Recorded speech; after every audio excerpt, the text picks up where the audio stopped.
अगर तुम चाहते हो कि तुम्हारे लिए रिस्क के दरवाजे खुल जाएं, जादू का इलाज हो जाए और मसाइल का हल निकल आए, तो तवासीन के कलिमात को 111 मरतबा दोहराओ। अलमुस्तासिमीन को भी 111 मरतबा या 1111 मरतबा दोहराओ। हामीम 193 मरतबा पढ़ो तो तुम फरिश्तों को देखोगे। हामीम आइन सीन कॉफ एक विर्द है जो फ़ायदा तुम 193 की तादाद में देख सकते हो। ये इनका खुफिया नंबर है। तुम इस विर्द पर पाबंदी से अमल करो, और अगर तुम कशफ चाहते हो तो अल्लाह ताला तुम पर हर वो चीज़ जाहिर कर देगा जो तुम चाहते हो। अगर तुम एक कागज़ पर सूरत शुआरा के कोर्स लिखकर इसे पी लो तो तुम हर बीमारी से शिफा पा जाओगे। और जो भी किसी बीमारी की शिकायत करता हो, किसी भी जिस्मानी मर्ज से हो, चाहे इसका नाम कुछ भी हो, बस सूरत शुआरा एक मरतबा लिखो, सिर्फ एक बार ज़ुफ़रान की स्याही से या किसी सुर्ख कलम से या खुराक की स्याही से लिखो इसे। फिर इसे स्याह हिरन की कस्तूरी या ऊद के तेल से मुअत्तर करो। इसको मुअत्तर करना मत भूलना। इसके बाद इसे पानी में घोलो, इसमें से पियो और इसी दिन जिस्म पर छिड़को, तो जिस्म में मौजूद तमाम तर बीमारियां, दर्द आहिस्ता आहिस्ता ख़त्म होना शुरू हो जाएंगे। और इसके अलावा भी तुम बहुत सारी तब्दीलियां देखोगे। मैं मुबालगा नहीं कर रही, बल्कि हज़ारों वीडियोज़ ऐसी हैं जो लोगों को सिखाती हैं कि आयात और अल्फाज को किस तरह मखसूस अंदाज से पढ़ा जाए, और लोग इन्हें देखते हैं ये समझकर कि ये इस्लामी है। हालांकि ये इस्लामी नहीं है, बल्कि ये इनको जादू सिखा रहे होते हैं।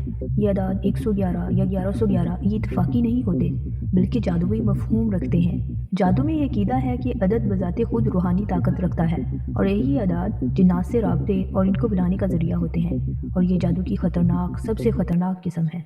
और इससे पहले कि आप कहें कि मैं मुबालगा कर रही हूँ, कुरान पाक से किस तरह से जादू हो सकता है?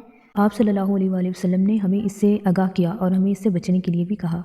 आप सल्लल्लाहु अलैहि वसल्लम ने फरमाया, समंदर में शयातीन कैद हैं जिन्हें सुलेमान अलैहिस्सलाम ने बांधा था। करीब है कि वो निकल आएँ और लोगों पर कुरान पढ़ें। ये किस्त मैंने खुराफात के लिए या डराने के लिए तैयार नहीं की, बल्कि इसमें मैं आप लोगों को नफ्सियाती तरीक़ाकार बताऊंगी कि जिसके ज़रिए वो लोगों को धोखा देकर शिर्क में दाखिल करते हैं। ये जदीद जादूगर सबसे पहले तुम्हारी ज़रूरतों को इस्तेमाल करते हैं, जैसे कि शादी में रुकावट, रिस्क में कमी, डिप्रेशन, कर्ज, बीमारी।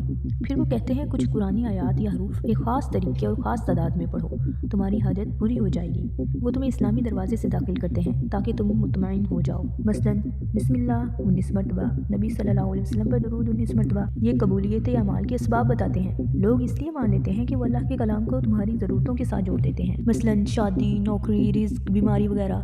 हालांकि हकीकत में ये शैतानों को बुलाने के लिए जादुई तलासिम होते हैं। अगर तुम जादू की किताबें देखो तो पाओगे कि आदाद में तकरार इनका बुनियादी तरीका है। किताब का नाम नहीं लूँगी, मगर वो इसरार फातिहा, खवास हरूफ, सूरह यासीन के रूहानी इसरार, इसी तरह के अनुमानात रखती है ताकि मजहबी लगे। जब तुम मुतमईन हो जाते हो तो वो दूसरा मरहला शुरू करते हैं, मसलन कागज़ लाओ, इस पर काफ हा या आइन साद 70 मरतबा लिखो, 4 कागज़, हर एक पर 70 मरतबा। फिर इस पर दरूद पढ़ो, खुशबू लगाओ और मखसूस तादाद में हरूफ पढ़ो। कुछ लोग कहते हैं कि अगर इसमें खैर हुई तो फ़ायदा, नहीं तो आखिरकार कुरान ही तो है, पढ़ने में क्या हरज है। मगर गौर करो, ये कुरान नहीं, ये कुरान की तहरीफ है। हरूफ मुक़त्तआत को तलासिम बनाकर अदाद के साथ दोहराना हराम बिदअत है, ये शिर्क है, क्योंकि तुम असर को अल्लाह से हटाकर हरफ और अदद को दे रहे हो। नबी सल्लल्लाहु अलैहि वसल्लम ने फरमाया, जिसने हमारे दीन में कोई नई बात ईजाद की वो मरदूद है। तीसरा मरहला सबसे ख़तरनाक होता है। वो कहते हैं कि तुम फरिश्तों को देखोगे, बसीरत खुल जाएगी, शायद कुछ शयातीन भी नज़र आएँ, मगर तुम घबराना नहीं। ये ख़तरनाक नफ्सियाती टूट फूट है और वो तुम्हें शिर्क तक ले जाएंगे। ये जदीद नूरानी जादू है, कुरान से शुरू होता है और शिर्क पर ख़त्म होता है। ना खून चाहिए, ना कब्रिस्तान, सिर्फ मोबाइल और इंटरनेट। अगर तुम जानना चाहते हो कि तुम वाकई देखते हो या नहीं, तो किसी नफ्सियाती मरीज से पूछो। वो सांप और अजीब मखलूक देखता है जो हकीकत में मौजूद नहीं होती। इसी तरह ये लोग भी नफ्सियाती वहम में मुब्तला हो जाते हैं। तकरार नफ्सियाती तनवीम पैदा करती है। ये नूरानियत नहीं है, ये बीमारी है। फिर वो पत्थर, नगीने, नीला मोती, फेरोज़ा बेचना शुरू कर देते हैं। वो ये नहीं कहते कि पत्थर को सजदा करो, मगर कहते हैं इसमें रूहानी ताकत है। यही शिर्क है। नबी सल्लल्लाहु अलैहि वसल्लम ने फरमाया, जिसने तावीज़ लटकाया उसने शिर्क किया। शिर्क चूंटी की आवाज़ से भी ज़्यादा छुपा हुआ है। अंगूठी, तावीज़, हार, अगर तुम इनमें असर समझो तो ये शिर्क है। اگر یہ سب فائدہ مند ہوتا تو نبی صلی اللہ علیہ وسلم ہمیں ضرور بتاتے۔ یہ لوگ صرف دوسروں کو بیوقوف بنا کر پیسے کماتے ہیں۔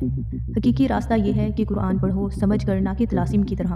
قرآن روح اور جسم دونوں کے لیے شفا ہے۔ نبی صلی اللہ علیہ وسلم نے سورہ فاتحہ سے رقیہ کیا اور اس کی اجازت بھی دی، مگر شرائط کے ساتھ کہ قرآن اور مشروع دعائیں عربی زبان میں پڑھیں یقین کے ساتھ، لیکن شفا پھر بھی اللہ کے ہاتھ میں ہے۔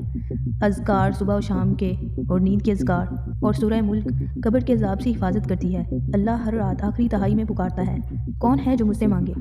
اللہ ہمیں شرک، بدعت اور فتنوں سے محفوظ رکھے اور ہمیں حق پر ثابت قدم رکھے، آمین۔